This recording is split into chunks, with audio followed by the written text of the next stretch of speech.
Yesu ashimwe cyane, dushima Imana cyane duhaye uyu mwanya wo kuganira ijambo ry'Imana muri aya masaha. Ni umwanya w'agaciro, ni umwanya ukomeye cyane imbere y'Imana. Imana iba yaduteguriye mu buryo budasanzwe. Dushima Imana cyane ko iba yabikoze, ikabikora ari umugambi wayo, ikabikora uko ishaka. Turayishimiye cyane. Rero mureke dufate umwanya dusenge, maze dukomeze twumve ijambo ry'Imana nk'uko bisanzwe. Ariko ntitukajye tumenyera cyane ijambo ry'Imana. Ijambo ry'Imana ni umutsima utera imbaraga. Ijambo ry'Imana rihindura ibintu. Ijambo ry'Imana ritanga agaciro. Iyo kabuze ijambo ry'Imana bikora byose iteka ryose. Imana Data, tugushimiye kuri mwiza, tugushimiye ko abanye natwe, tugushimiye ko waturinze, nushime uhimbazwe. Imana ifite imbaraga, tugushimiye cyane byinshi ukomeje gukora hagati muri twebwe. Tugeze mu mwanya wo kumva ijambo ryawe, nyemera cyane uzubane natwe muri iri jambo dudushyigikire. Reka umwuka muyobozi azabane natwe, ineza yawe ganze muri byose. Urakoze ko ugiye kubana natwe muri byose, kandi wifashe byose ko ubishoboye. Tubisabye twizeye kandi tuzi kuri ubikore wa Kristo Yesu umwami wacu. Amen. Mureke dusome ijambo ry'Imana rero dusanga mu gitabo cy'Abefeso, urwandiko Pawulo yandikiye Abefeso. Ibyo tugiye gusoma ku bice bibiri, nibyo tugiye gusomaho ku murongo wa 10.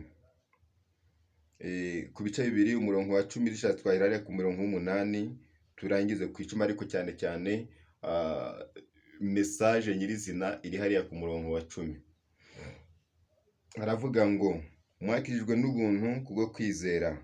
Ntibyavuye kuri mwe, ahubwo ni impano y'Imana. Ntibyavuye no ku mirimo kugira ngo hatagira umuntu wirarira. Kuko turabo yaremwe, ituremeye imirimo myiza muri Kristo Yesu. Iyi Imana yiteguriye kera kugira ngo tuyigenderemo. Haravuga ngo kuko turabo yaremye. Turabo yaremye ituremeye imirimo myiza muri Kristo Yesu. Iyi Imana yiteguriye kera kugira ngo tuyigenderemo. Amena. Turaho ku ijambo rivuga icyo Imana yakuremeye. Icyo Imana yakuremeye igitandukanye cyane n'icyo uri mu isaha. Muri make icyo Imana yakuremeye, ushobora kwibaza icyo yandemeye nicyo ndi gukora iyi saha. Iteka ryose tuba tugomba cyane kumenya ijambo ry'Imana, tukamenya ubundi Imana yashyize muri iyi si igendereye iki, yashyize muri iyi si ishaka iki. Ariko igisubizo nyamukuru kiratubwiye ngo turabo yaremye, yaturemye kugira ngo tugaragaze imirimo myiza. Iyo Imana yiteguriye kera ngo tuyigenderemo. Ntabwo twabayeho ngo tube twamuri ubuzima runaka twaba turi mu isaha. Ntabwo twabayeho ngo bizagende gutya na gutya.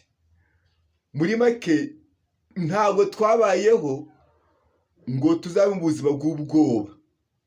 Ntabwo twabayeho ngo tuzabe mu buzima iteka ryose bwo gutizera. Ntabwo twabayeho ngo tuzabe mu buzima bw'inzangano. Ntabwo twabayeho ngo tuzabe mu buzima bwo kwirirwa twicana.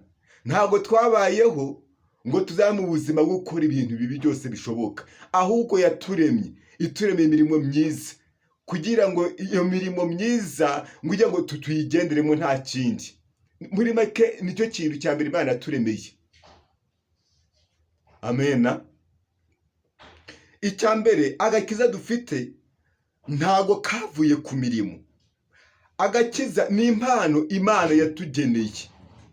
Agakiza ni ubuntu Imana yatwihereye twebwe abari bari mu isi.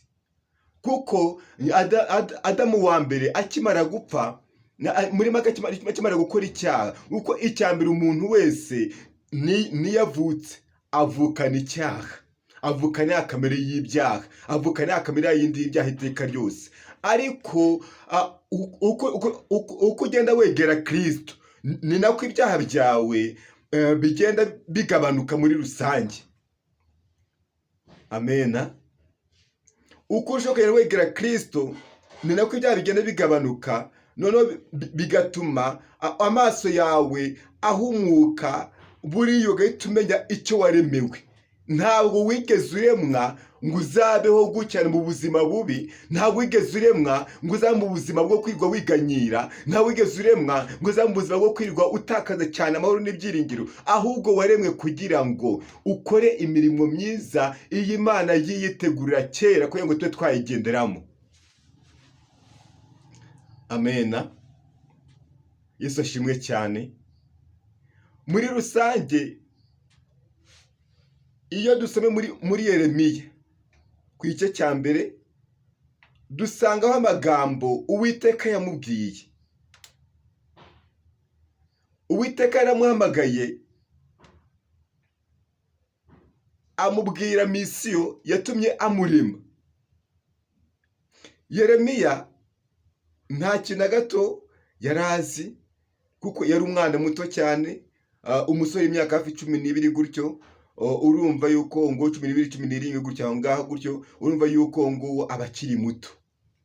Noneho Yeremiya Uwiteka akimara kumubwira icyo yamuteguriye, akimara kumubwira intego yamuteguriye, akimara kumubwira umva Yeremiya, nakumenye ukiri urutsiro mu nda ya mama wawe, ngushyira kuba waba umuhanuzi mu mahanga yose. Urumva yuko niyo ntego yari yamuteguriye. Muri make nawe biragusaba yuko ugomba gushaka ibishoboka byose ukabanza ukibaza, ubundi intego yatumye Imana indema muri iyi si ni iyihe?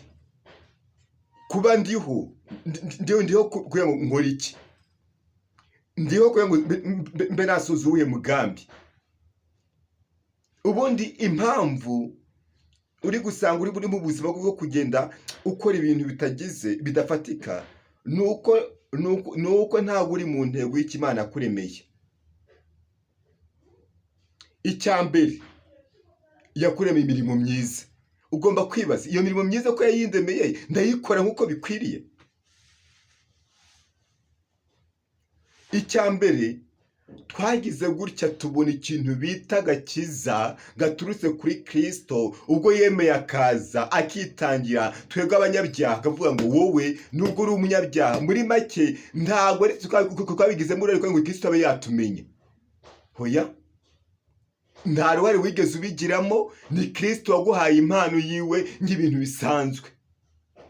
Kuko agakiza ntawe ukagurwa amafaranga, agakiza nta kintu na kimwe washobora gutanga kugira ngo ube wabona agakiza. Agakiza ni impano Imana yiteguriye iyihereza abantu ubwo yabonaga Adamu wa mbere akimara gupfa kubera ibyaha, ivuga ngo reka bategure Adamu wa kabiri mubahereze ariwe Kristo. Kristo araza aremera yishyura bya byaha byose twari dufite, aremera yitwa igisambo mu cyimbo cyawe, yitwa umusambanyi mu cyimbo cyawe, yitwa umubeshi mu cyimbo cyawe, yitwa muri make umwicanyi mu cyimbo cyawe. Byose aremera, byose abyishyiraho, ibyaha byose bisanga byose abyishyiraho kugira ngo wowe nanjye tubone icyo bita agakiza. Iyi saha twabaye turi mu mugambi w'Imana. Imana yaturemye ifite gahunda, Imana yaturemye ifite ikintu igambiriye, Imana yaturemye ikintu yateguye. Banza wibaze iyi saha ndi mu mugambi w'Imana. Banza wibaze iyi saha ibyo ndi gukora birimo byerekana yuko ari Imana yandemeye. Banza wibaze cyane. Amena. Banza wibaze, banza witekere cyane, banza wibaze ibyo ndi gukora iyi saha biri kwerekana yuko ndi mu kintu Imana yandemeye. Ibyo ndi gukora iyi saha birimo birerekana yuko ari Imana yampamagariye. Amena. Abantu benshi cyane dufite ikibazo gikomeye cyane. Twanze kuba twagenda ukajya mu kuri kw'ijambo ry'Imana, twanze gukurikira ijambo ry'Imana iteka ryose, ariko tubanze tumenye cyane agaciro cy'ibyo Kristo k'ibyo yakoze ku musaraba. Tubanze tumenye neza yuko yemeye kuba yakorwa n'isoni, ari nta wundi ari kuzira, ari jye nawe ari kuzira. Aremera yambara ubusa, aremera yicisha bugufi, aremera bamambika ikamba ry'amahwa, akubitwa ziriya nkoni zose zishoboka kugira ngo wowe nanjye tube twabona kano gakiza. Ariko agakiza abantu benshi barimo bagakirisa uko bishakiye. agakiza kaje ari ubuntu, agakiza kaje ari ubuntu, ariko Kristo cyambere cyo yakazanye ari ubuntu. Aza ari wa mwana w'intama, aza ari wa mwana wa wundi utazi uko bimeze, aza ari wa mwana witonze, ari n'ubundi aragenda asubira mu ijuru, n'ubundi ameze nka mwana w'intama. Ariko icyo mbabwira ni ukuri, azaza ameze nk'intare, aza ameze nk'intare. Yaduha agakiza, twanze gukakira ku buntu. Abantu benshi cyane baze kwakira agakiza kandi yarakaza yari nk'impano azanye isanzwe. Ariko ijambo turiho cyane, banza umenye agaciro kawe, banza umenye yuko uri umuntu w'agaciro imbere y'Imana. Uri umuntu ufite agaciro gakomeye cyane, uri umuntu ufite igitinyiro kidasanzwe, uri umuntu w'umunyamumaro cyane. Nuko wireba ukisuzugura kuvuga ngo njyewe ndumeze gutya na gutya, ariko ukomeze kose banza ushima Imana cyane. Ukomeze kose menye neza ko wabayeho ari umugambi w'Imana. Kandi icyo mbabwira ni ukuri, ni uko iteka ryose iyo umuntu ari umugambi w'Imana, nta kintu na kimwe cyashobora kuba cyakora umugambi w'Imana. Banza umenye neza, banza wibaze intego yatumye Imana ishyira muri iyi si. Ndimo ndayikora, ndimo ndayigerageza. Ubanza wibaze cyane, ubanza wibaze cyane icyo kintu, wibaze uvuge ngo ubwo se koko ndimo ndakora ibyo Imana yanteguriye gukora muri iyi si. Amena. Ntabwo yigeze kuremera ubuzima bwo kwiri guhangayika uvuga ngo nzarya iki, ngo nzambara iki. Uko Yesu yavuze aravuga ngo nimubaze mushakishe ubwami bw'Imana no gukiranuka, naho ibindi byose muzabiga kubw'ubuntu. Message y'ukuri, banza wibaze cyane, banza wibaze uvuge ngo ibyo Imana yandemeye ndimo ndabikora kuri iyi saha, ibyo Imana yandemeye nibyo mpagaze muri iyi saha. Ubanza ubyibaze cyane. Amena. Banza ubyibaze cyane, kuko turabo yaremye, ituremeye imirimo myiza muri Kristo Yesu ngo tube twayigenderamo, ya yindi Imana yiteguriye kera.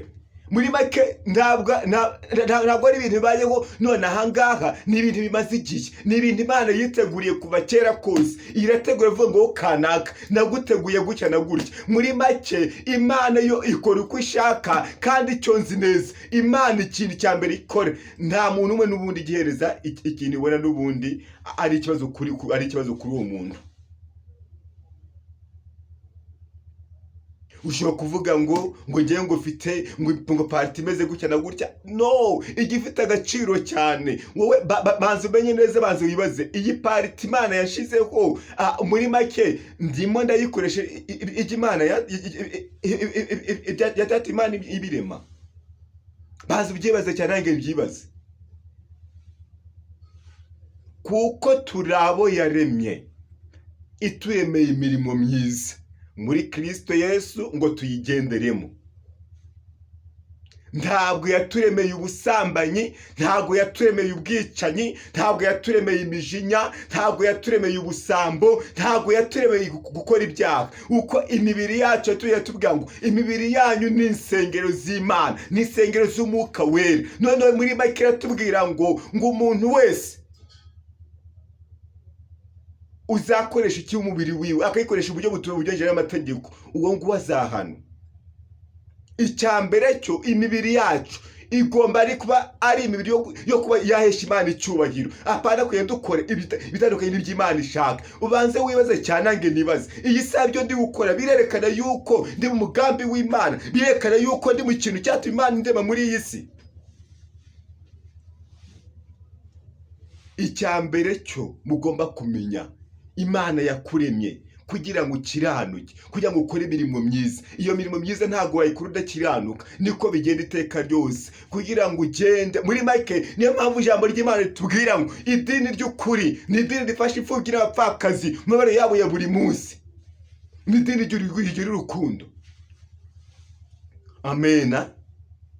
Rero icyo dufite cyane muri iyi minsi, abantu benshi cyane amagambo ntabwo bakeneye kuyumva, ariko twakiraga agakiza k'ubuntu, niko twakiriye. Kandi ubwo buntu ntabwo buduhesha kugira ngo dukore ibyaha, kuko uwo nguwo nawe muri make yatanze ikintu bita ikiru cy'amaraso, yemera gushenyekwa ku musaraba, yemera gupfa urupfu rubi cyane, yemera kuba yakubitwa inkoni nyinshi kugira ngo wowe nanjye tubone agakiza.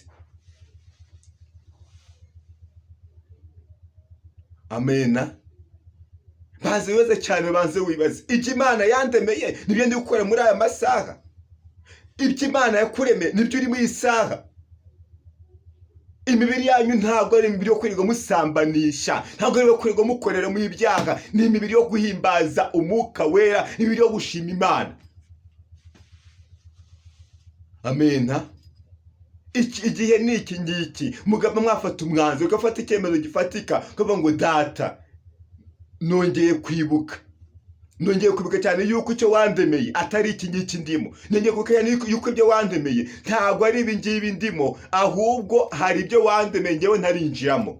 Reba ko wakwinjira mu mugambi w'Imana, reba ko wakwinjira mu cy'Imana yaguteguyeho, reba ko wakwinjira mu cy'Imana yakuvuzeho, apara icyo ushaka, ahubwo uvuge ngo icyo ndi mu isaha agomba kuba ari cya kintu Imana yandemyeho, ako ikintu cya kintu Imana yakuvuzeho, ako icyo kintu wibere mu isaha. Amena.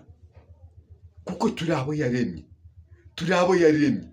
muri make turi abo yaremye, ituremeye imirimo myiza muri Kristo Yesu ngo tuyigenderemo. Ya yindi Imana ntabwo ibikoze muri aka kanya, ntabwo ibiteguye none aha ngaha, ni ibintu yiteguriye. Uko yabwiye mugabo, wowe nakumenye kera utari waba n'urusoro mu nda ya mama wawe, nari nkuzi. Nawe rero uko waba umeze kose, waba uri mugufi, waba uri muremure, waba ubyibushye, waba unanutse, Imana yari ikuzi kuva kera kose, kandi yakuremye ifite umugambi, yakuremye ifite impamvu. Niyo mpamvu ngubwira ngo ntuisuzugure, ndiwitesha agaciro, urumara imbere y'Imana, uri agaciro imbere y'Imana. Hari impamvu Imana yakuremye, hari impamvu Imana yagushize muri iyi si, ni ukugira ngo ube wakora imirimo myiza, ya yindi Imana yiteguriye, ya yindi kugira ngo uyigenderemo.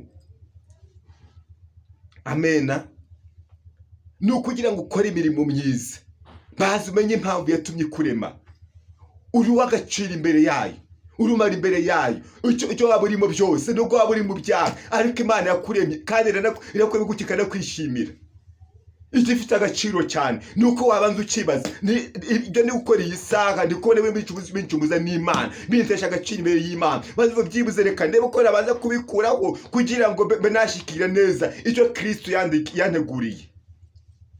Amena. Banza urebe ukuntu wabanza kumenya agaciro kawe, ubanza umenya agaciro kawe imbere y'Imana. Icya mbere cy'Imana yavuze ngo reka ndebe umuntu agira ishusho nk'iyanjye. Ubundi uvukana ubwiza bw'Imana, tuvukana ubwiza bw'Imana. Ubwo icya mbere cyo, wa mubiri wa wundi upfa, wa mubiri wa kamere upfa, n'ubundi ukaba wapfa urupfu rw'iteka, maze tukaza kuzuka na Kristo kubwo kumwizera. Niko bigenda, ukaza kuzuka na Kristo kubwo kumwizera. Muri abo yaremye, turi abo yaremye, yaturemye ifite impamvu, yaturemye ifite umugambi. Ntabwo twajya turi impanuka, ntabwo wabaye mu isi uri impanuka, ntabwo wabaye mu isi bimeze gutya na gutya, ahubwo wabaye mu isi kubera umugambi w'Imana. Niyo mpamvu ugomba kwibaza ngo agaciro kanjye ndimo ndagashakisha muri aya masaha. Uwagashaka byibuze yabona yuko ngifite agaciro gakomeye. Uri umunyagaciro imbere y'Imana, uri umunyamara imbere y'Imana. Ahubwo reba ukuntu wakwibaza ati, ubwo se ibyantandukanye n'Imana ni ibiki? Ibyantandukanye n'Imana ni ibiki? Ni ibiki byantandukanye n'urukundo rwa Kristo? Ukwiriye muri Tom wiri cyangwa n'urukundo rwa Kristo ni ibyago se, ni amakuba se, hoya nta na kimwe. Ibyo byose Kristo ari hejuru yabyo. Niyo mpamvu ugomba kweza ukavuga ngo njyewe rero uko ndiho ndi mu mugambi w'Imana, njyewe rero uko ndiho ndi uko Imana ishaka. Amena. Banza urebe ukuntu wabanza ukongera, wongere cyane, wongere wicare, wongere banza witekereze cyane muri rusange, wibaze agaciro ufite, wibaze umumaro ufite muri Kristo, wibaze ukuntu umeze muri Kristo Yesu. Maze wibaze cyane, ubwo se iby'Imana yandemeye ndiye gukora iyi saha. Imana icyambere cyo yakuremeye imirimo myiza. Maze wibaze imirimo myiza yandemeye ndimo ndayikora iyi saha. Amena. Banza wibaze cyane icyo kintu, banza wongere ugitekereze. kuba uriho kubera ubuntu bwayo, kuba ugenda kubera ubuntu bwayo, ntabwo uriho kubera kanaka, ntabwo uriho kubera ikintu runaka wifitiye, ntabwo uriho kubera ko ari akantu ufite. Muri make uriho kubera ubuntu bw'Imana. Muri make ntandi hantu agakiza gaturuka usibye muri Kristo gusa. Muri Kristo niho haturuka agakiza, ntandi hantu wabona agakiza. Kandi agakiza nabibabwiye, ntabwo hari ibintu byinshi tugura amafaranga, ariko agakiza ntabwo bakugura amafaranga ngo bishoboke, ntabwo byakunda. Kandi iyo umuntu amaze kwigira muri agakiza ahita ahinduka nawe mushya cyane mu buryo budasanzwe. Rero nimureke twicare, twongere twibuke cyane impamvu Imana yaturemye, wongere cyane, wongere wibuke cyane. Ndi umunyagaciro, ndi umuntu umumaro cyane, ndi umuntu wa wundi, I'm a very positive person. Muri make ndi umunyagaciro cyane imbere y'Imana. Nawe tubyibwira cyane iyi saha. Amena. Tugeze ku musozi w'ijambo, ariko icyambere cyo Imana yakuremye ifite impamvu. Imana yakuremye hari ikikuremeye.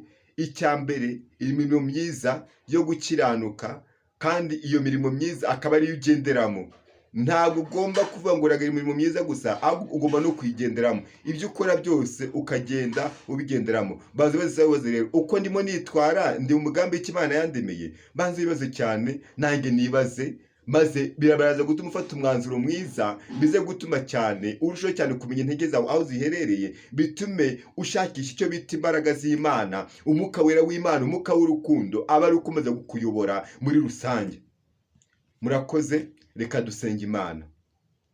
Uwiteka Mana yacu, tugushimiye ku ijambo ryawe, dusanze hari ibyo watubwiye ko hari ibyo waturemeye muri rusange.